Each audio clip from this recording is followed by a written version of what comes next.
on the scene at Mount Olympus Park in the Wisconsin Dells. We are going to take a ride on Zeus. Zeus is their second tallest coaster in the park. I believe it's over 100 feet tall. Classic out and back coaster. I think it's butter smooth in the front row. So here we go, guys, on Zeus at Mount Olympus.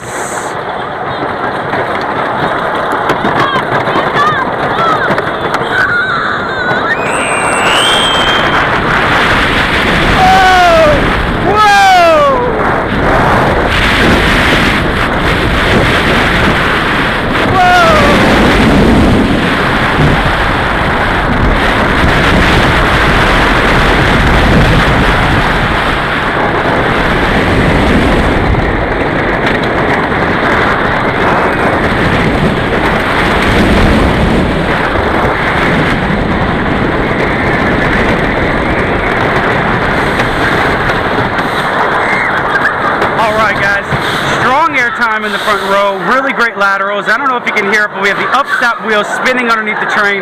That's how hot we come into the station. That's going to do it for a ride on Zeus. Make sure to take your thrills to the max, because this is Thrill Max.